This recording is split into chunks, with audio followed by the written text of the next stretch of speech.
Hi friend, math king classes में आपका स्वागत है। आज हम इस वीडियो में प्रॉफिट एंड लॉस का पार्ट 4 लेकर आए हैं। तो इसके पहले वाले वीडियो में हमने क्रय मूल्य को निकालना अच्छी तरह से जान गए हैं। तो जैसे उसमें था कि जब विक्रय मूल्य के साथ लाभ दिया हो और हानि दिया हो तब क्रय मूल्य कैसे ज्ञात करेंगे, तो इसके बारे में हम अच्छी तरह से, बहुत अच्छी तरह से हम इसके बारे में इसके पिछली वीडियो में हमने जान लिया है। तो आज हम इसमें बात करेंगे कि जब क्रय मूल्य के साथ लाभ प्रतिशत दिया हो या हानि प्रतिशत दिया हो तब हम विक्रय मूल्य को कैसे ज्ञात करेंगे। तो आज हम इसी बारे में हम इस टॉपिक में बात करेंगे इसमें। तो हम चलिए बहुत अच्छी तरह से इसमें आज हम बात करते हैं। तो इसमें दो टाइप से प्रश्न बनते हैं। तो जब एक बार क्या होगा कि जब एक बार क्रय मूल्य के साथ लाभ प्रतिशत दिया हो तब विक्रय मूल्य कैसे ज्ञात करेंगे, और एक टाइप होगा ये कि जब क्रय मूल्य के साथ हानि दिया होगा तब हम विक्रय मूल्य कैसे ज्ञात करेंगे। ठीक है, तो इसके लिए हम बहुत अच्छी तरह से हम बात करेंगे इस पे। तो चलिए सबसे पहले फर्स्ट के बारे में आप बात करेंगे कि जब क्रय मूल्य के साथ लाभ दिया हो तब विक्रय मूल्य ज्ञात करना। ठीक है, तो आप लोग जानते होंगे कि अगर किसी वस्तु का सीपी मतलब क्रय मूल्य सीपी है और उसे P% लाभ पर बेच दिया जाए, किसी वस्तु को सीपी में खरीद कर P% लाभ पर बेच दिया जाए तब उसका एसपी हमें ज्ञात करना होगा। तब उसमें हमें क्या ज्ञात करना होगा, एसपी ज्ञात करना होगा।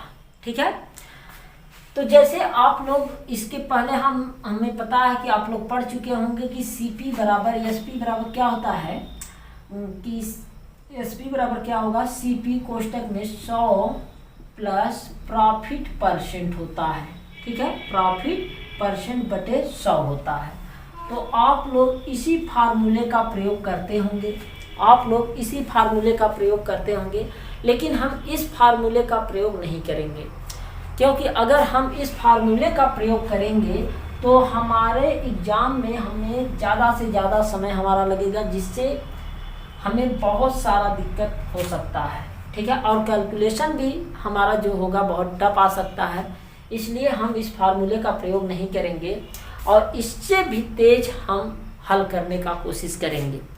तो बस हम इसके आगे हमको क्या करना होता है कि जब हमारा सीपी जो दिया रहता है, जब हमारा सीपी दिया रहेगा और सीपी के साथ लाभ प्रतिशत दिया रहेगा और उस कंडीशन में हमको विक्रय मूल्य अगर ज्ञात करना हुआ, क्या ज्ञात करना होगा, विक्रय मूल्य ज्ञात करना हुआ, तब हम क्या करेंगे।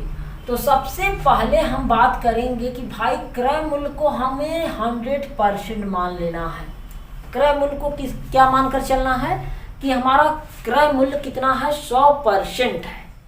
चाहे जितना दिया हो क्रय मूल्य, लेकिन हमेशा हमें इसे मानना पड़ेगा कि 100% के बराबर है।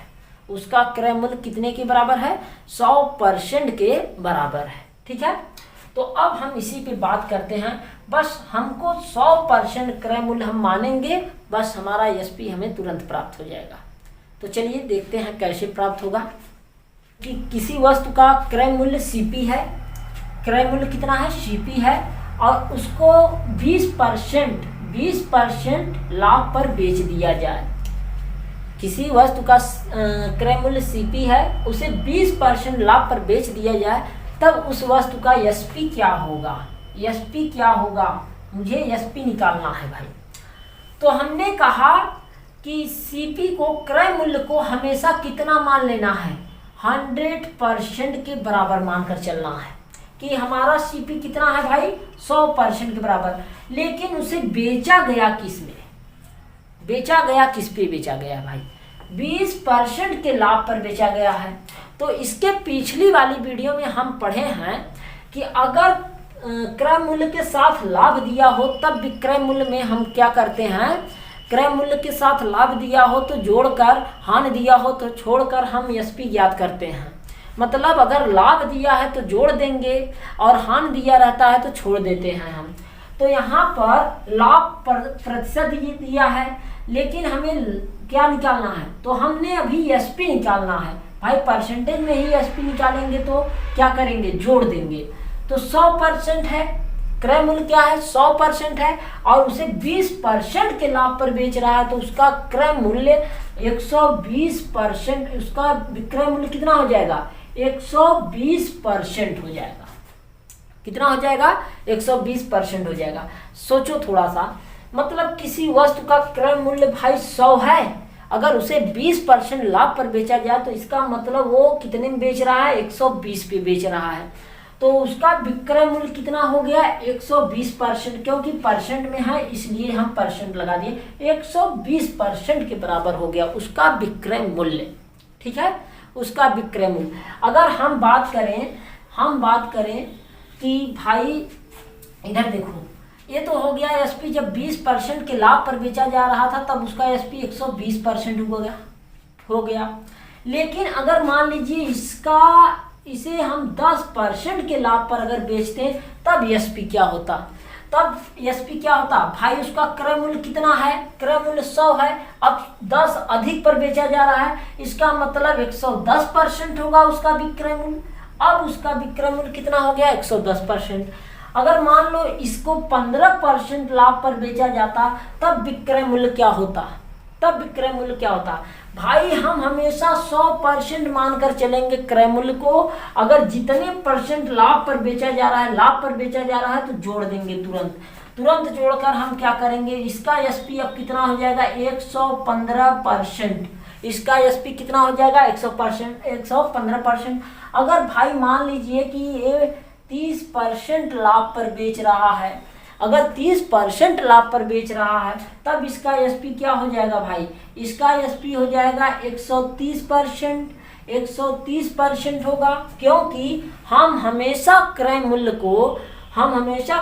को 100% हमें मानकर चलना है। ठीक है, तो जितना लाभ प्रतिशत दिया रहेगा तो हम उसी में जोड़ देंगे लाभ प्रतिशत को 100% में, तो हमारा हमेशा क्या बताएगा कि उसका विक्रय मूल्य इतना % होगा। आया बात समझ में? तो अब हम बात करेंगे, अगर मान लीजिए कि इसका 40% लाभ पर बेचता तब इसका विक्रय मूल्य क्या होता, तब भाई उसका विक्रय मूल्य 140% हो जाता। उसका विक्रय मूल्य तब कितना होता भाई 140% के बराबर होता। तो हमें आशा है कि आप लोग इतनी बात समझ गए होंगे। अब हम बात करेंगे कुछ एग्जाम्पल लेकर, जिससे आपको बहुत अच्छी से समझ में आ जाए। ठीक है, तो चलिए हम स्टार्ट करते हैं। हाँ, तो जैसे एग्जाम्पल दिया है, राम ने एक पुस्तक 200 रुपये में खरीद कर 20% के लाभ पर बेच दी, तो बताइए राम का विक्रय मूल्य क्या होगा। तो पहले हम देखेंगे भाई उसका सीपी कितना है, उस पुस्तक का सीपी कितना है 200 उसका सीपी है। अब वो कितने % लाभ पर बेच रहा है भाई, 20% के लाभ पर बेच रहा है। अब आप सोचेंगे कि भाई वहां पर तो सीपी दिया था और आप यहाँ तो 200 रुपया दिया है, अब आप कैसे करेंगे। बस हमें कुछ नहीं करना है, बस इसी 200 को हमें 100% के बराबर हमेशा मान लेना कि ये हमारा जो 200 क्रय मूल्य है ये 100% के बराबर है। ये जो हमारा 200 है क्रय मूल्य को हम हमेशा कहे हैं कि हमें कितना % मानकर चलना है, ये 100 मतलब कि क्रय मूल्य को हमेशा 100% मानकर चलेंगे, तब हमारा जो होगा क्वेश्चन बहुत आसानी से और बिना फार्मूले का और उससे भी तेज हो जाएगा। ठीक है, तो आप देखिए पहले ये भाई 100% के बराबर क्रय मूल्य हो गया और 20% के लाभ पर बेचा जा रहा है। क्या किया जा रहा है, 20% के लाभ पर बेचा जा रहा है। इसका मतलब उसका भाई विक्रय मूल्य कितना हो गया 120% के बराबर। जब क्रय मूल्य उसका सीपी कितने के बराबर है 100% के बराबर हम माने हैं और 20% के लाभ पर बेचा जा रहा है, तो इसका मतलब वो पुस्तक कितने % के लाभ पर बेचा जा रहा है, मतलब कितने % में बेचा जा रहा है 120% पे बेचा जा रहा है। ठीक है, तो अब हम बात करेंगे, इसमें ध्यान देना आप लोग। अब इसमें हम बात करेंगे कि भाई उसका क्रय मूल्य कितना है 200 उसका क्रय मूल्य है। अगर हम 200 को 120% पर बेचेंगे तो उसका विक्रय मूल्य हमें प्राप्त होगा। तो 200 का 120% अगर हम निकाल दें तो हमें प्राप्त हो जाएगा उसका SP। तो एक जीरो से एक जीरो कैंसिल, एक जीरो से एक जीरो कैंसिल। अब बच गया 2 गुणे 120, 12 दूना 24, मतलब आया कितना भाई 240 रुपया। तो राम का विक्रय मूल्य कितना है भाई, राम का विक्रय मूल्य कितना आ गया 240 रुपया। राम का विक्रय मूल्य कितना प्राप्त हो गया 240 रुपया प्राप्त हुआ। ठीक है, एक बार फिर से आप लोग समझ लीजिए कि हमेशा आपको क्रय मूल्य को हमेशा 100% मानकर चलना है। उसके बाद जितना प्रॉफिट परसेंट दिया हो क्रय मूल्य में जोड़ देने पर तुरंत आपको वही SP प्राप्त होगा। ठीक है, अगर बस उसके बाद क्रय मूल्य का जितना SP% आया हो उतना निकाल देंगे, आपको SP प्राप्त हो जाएगा। ठीक है, तो चलिए एक टाइप से और हम समझ लेते हैं। हाँ, तो देखो भाई, इसमें CP दिया है 200 रुपया और हमारा प्रॉफिट परसेंट कितना दिया है 20%। तो हमने कहा है कि हमेशा जो होता है हमारा CP जो होता है 100% के बराबर होता है। तो हमारा CP जो होगा कितने परसेंट के बराबर है भाई 100% के बराबर हम मानते हैं।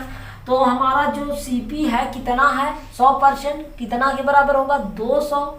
तो 200 को हम हमेशा जो 200 क्रय मूल्य दिया है उसको 100% मतलब 100% के बराबर मानकर चलना है। कितने परसेंट के बराबर मानकर चलना है 100% के बराबर मानकर चलना है।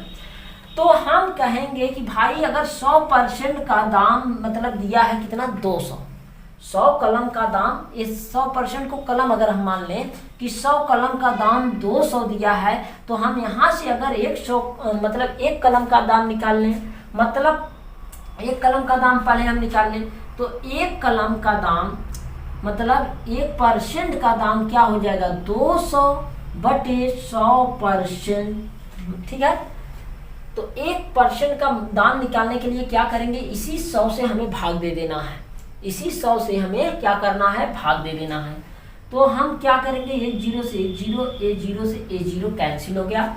तो हमें 1% का जो दाम पता चला कितना आया, 1% का दाम 2 रुपए के बराबर आया। ठीक है, 1% का जो दाम निकला हमारा वो कितने रुपए के बराबर आया 1 रुपए के बराबर आया। आया बात समझ में। हम चाहे अब देखो, अब भाई लेकिन वो 100% था क्रय मूल्य मान लिए, अब वो बेच कितने में रहा है 20% लाभ पर। इसका मतलब उसका विक्रय मूल्य कितना होगा, कितने परसेंट के बराबर 120% के बराबर, 120% के बराबर। तो हम कह सकते हैं कि एक कलम का दाम अगर हमें 1% का दाम मालूम है तो हम 120% का दाम मालूम कर सकते हैं अच्छी तरह से। तो चलिए मतलब समझो एक कलम का दाम 2 रुपया, तो 120 कलम का दाम क्या होगा। तो 120 कलम का दाम निकालने के लिए हम क्या करेंगे भाई 120 गुणा कर देंगे 2 का उसी का। ठीक है, तो आएगा कितना 240 रुपया SP आ गया। ठीक है, 240 रुपया आ गया। हमें आशा है कि आप लोग अच्छी तरह से इसे भी समझ गए होंगे। लेकिन अगर आपको यह ज्ञात हो कि भाई अगर आपको बस 2-4 बार अगर आप 1% का आप निकाल लेंगे तो आपको पता चल जाएगा कि आपको ये सब नहीं करने की ज़रूरत है। ठीक है, आपको यहाँ तक बस 100% आप मान लेना है, उसके बाद आपको कैसे करना है हम देख। तो जैसे हमने यहाँ पर CP कितना माना है 100% के बराबर माना है। ठीक है, और इसका SP कितना आया भाई, इसका SP हमने 120% ज्ञात किया था। ठीक है, कि इसका SP 120% के बराबर होगा। तो यहाँ पर हमने CP 100% के बराबर माना है, तो हम कहेंगे और हमें कितने का मान ज्ञात करना है 120% का। तो भाई इसका SP कितने के बराबर होगा 120%। 120 जब 100% के बराबर CP है तो भाई जब 20% अधिक पर बेच रहा है तो 120% होगा। तो अब देखिए, तो अब क्या करना है 200 में इस 100 से भाग यहाँ करना है। ठीक है, 100 से भाग यहाँ करना है और गुणे 120% कर देना है, 120 कर देना है। ठीक है, अगर आप परसेंट भी करते हैं यहाँ पर परसेंट और यहाँ भी परसेंट लगाते तो परसेंट से परसेंट कैंसिल हो जाता, उसके बाद बचता 120 बटे इतना 100 बचता। आया बात समझ में।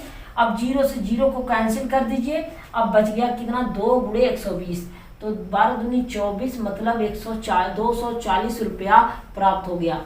तो उसका विक्रय मूल्य कितना प्राप्त हुआ, तो उसका विक्रय मूल्य 240 रुपया प्राप्त हुआ। तो हमें आशा है कि आप लोग अच्छी तरह से समझ गए होंगे। तो चलिए हम नेक्स्ट एग्जाम्पल पर चलते हैं। एक व्यक्ति एक वस्तु को 300 रुपये में खरीद कर उसे 5% के लाभ पर बेच दिया, तो बताइए उस वस्तु का विक्रय मूल्य क्या है।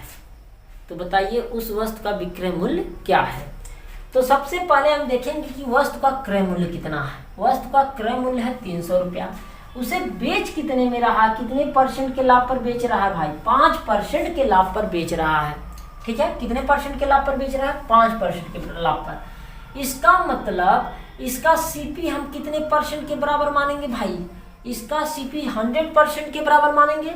और कितने लाभ पर, 5% के लाभ पर बेच रहा है, तो इसका मतलब जो इसका एसपी होगा, जो बेचेगा कितने परसेंट पे बेचेगा, वो 105% के बराबर बेचेगा भाई। जब क्रय मूल्य उसका 100% हम मान लिए हैं, तो जब भाई 5% अधिक पर बेच रहा है, लाभ पर बेच रहा है, तो इसका मतलब 105% पर बेच रहा है। आया बात समझ में। तो हम क्या करेंगे, फिर आपको अच्छी तरह से इस एग्जाम्पल को हम समझाते हैं। तो भाई उसका क्रय मूल्य कितना है, 300 क्रय मूल्य है। लेकिन जब वो कितने लाभ पर बेचे, मतलब कितने में बेच रहा है, 105 पे, तो 105 क्या है उसका विक्रय मूल्य, 105 उसका विक्रय मूल्य है। तो अगर हम 300 का 105% निकाल देंगे, तो हमें विक्रय मूल्य प्राप्त होगा। क्या प्राप्त होगा भाई, विक्रय मूल्य प्राप्त होगा। ठीक है, तो आ गया कितना, 3 गुणे 105, 3 गुणे 105 मतलब उसका विक्रय मूल्य 315 रुपया प्राप्त होगा। कितना प्राप्त होगा, 315 रुपया प्राप्त होगा उसका विक्रय मूल्य। तो हमें आशा है कि आप लोग इस टाइप को अच्छी तरह से समझ गए हैं। तो अब